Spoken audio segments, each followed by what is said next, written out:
We have offered Iran a clear path toward greater international integration if it lives up to its obligations, and that offer stands.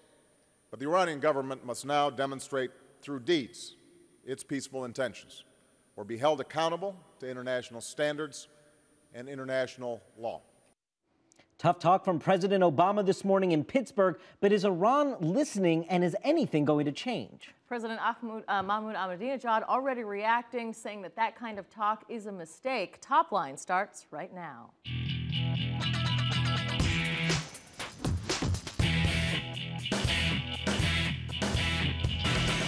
Hello and welcome to ABCNews.com's Top Line. I'm David Chalian. And I'm Yunji Denise. Each weekday, we're bringing you the very latest political headlines, reporting, insight, analysis, everything you need and want to know about politics. Yunji, thank you for sitting in for Rick Klein today, and get us started. What is your top line? Well, of course, it's what the president was talking about, and that is Iran. We're calling it nuclear revelations today.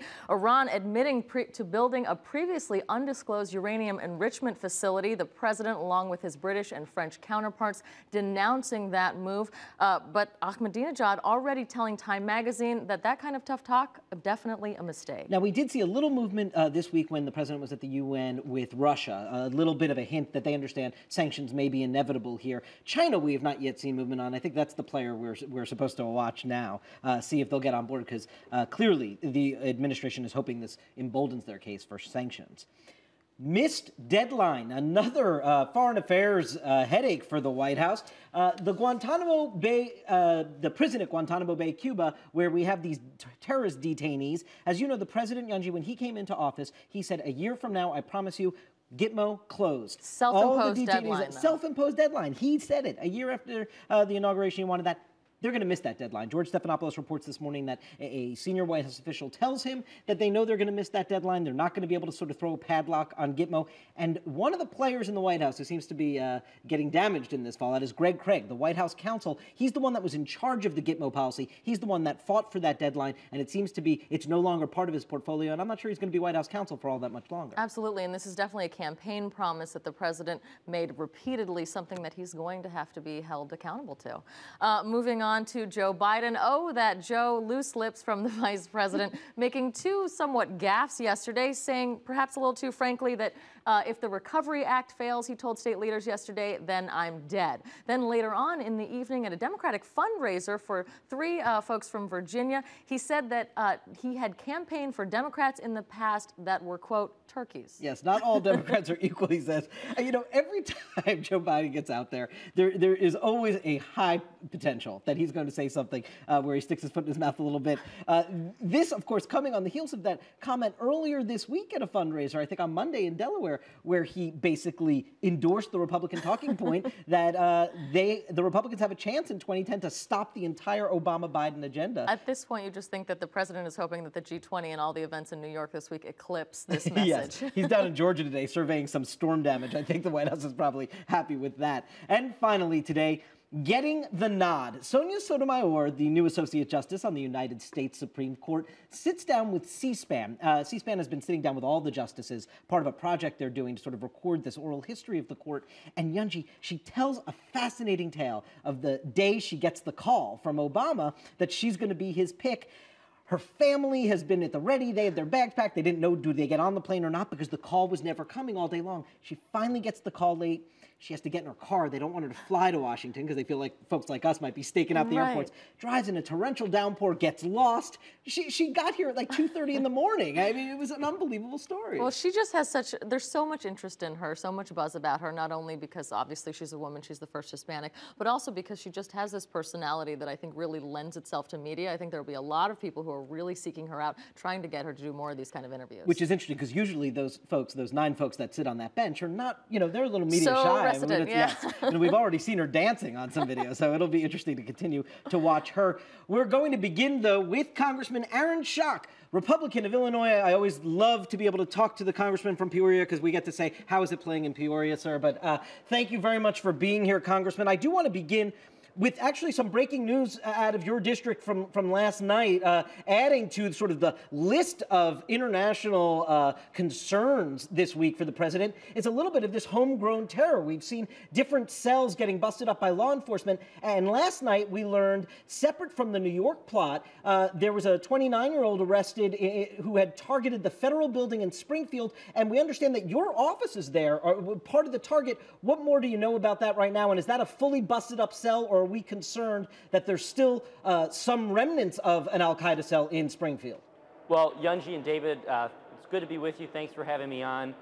Yes, I was notified by the FBI yesterday. They called me to inform me that that this man had been apprehended and that they were going to be releasing the information that they did, which outlined that the primary target for this individual was the federal courthouse building in Springfield, but that my office, which is located across the street, was his secondary target. He was planning to wipe out my congressional district, according to his words.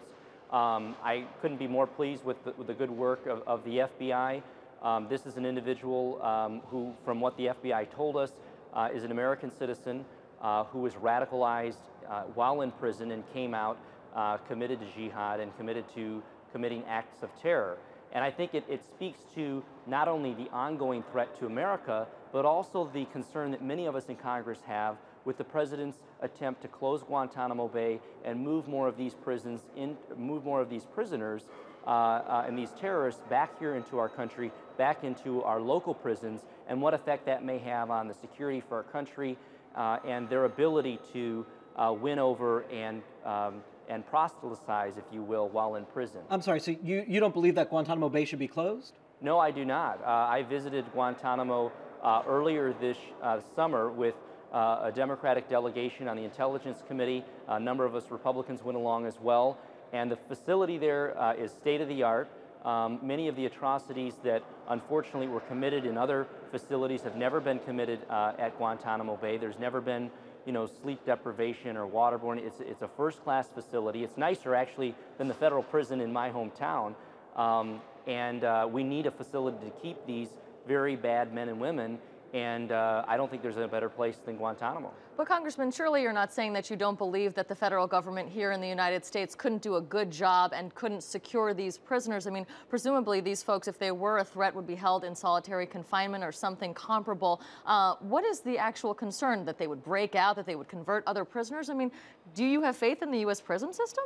Oh, I absolutely have faith in the U.S. prison system, and there's no question in my mind that the good men and women on our soil, as well as on our bases around the world, like at Gitmo, can keep these individuals. But the case that you just referenced earlier with this individual who attempted to blow up the federal building in Springfield is a case of an average American who went to prison for an assault case non-related to any terrorist activity and was won over by some of the terrorists in prison. In other words, he was converted, he was radicalized while in prison within that prison population. And so many of us are concerned that could only escalate if more of these terrorists are brought into our prison population.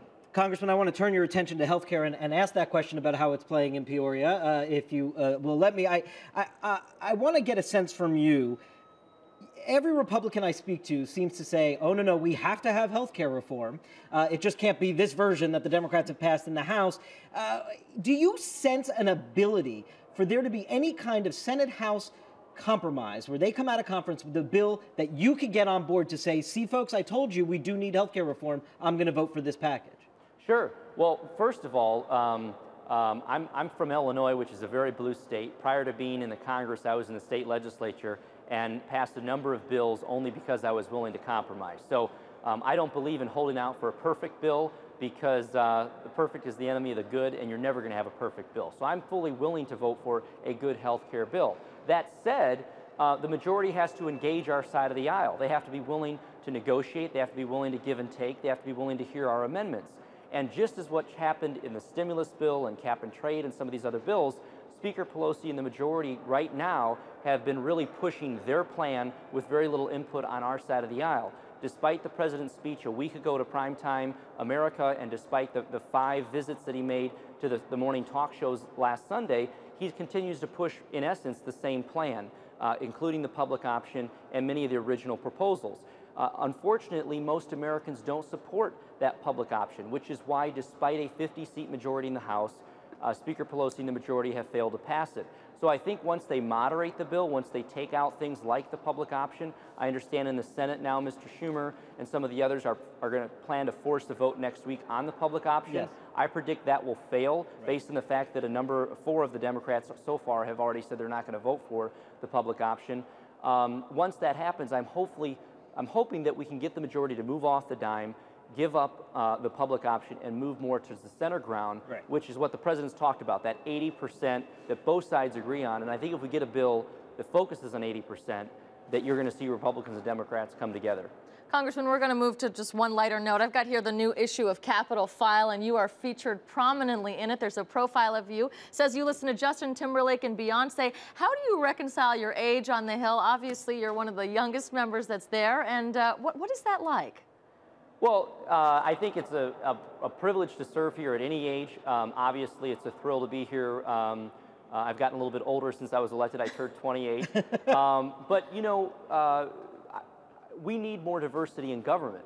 And, you know, I represent the first Gen Y congressman in Congress. The average age in Congress is the oldest in our nation's history this year, 57 years old. So I was elected at 27, 30 years younger than the average age in potentially Congress. A very long career ahead of you, sir. Congressman Aaron Schock, Republican of Illinois, thank you very much for being here. I know you got a plane to catch. Get home to the district. Thank you, sir. Good to be with you both. Thanks. Take care. We're going to take a quick break. Coming up, Karen Travers, right from Pittsburgh. Stay tuned for more Top Line.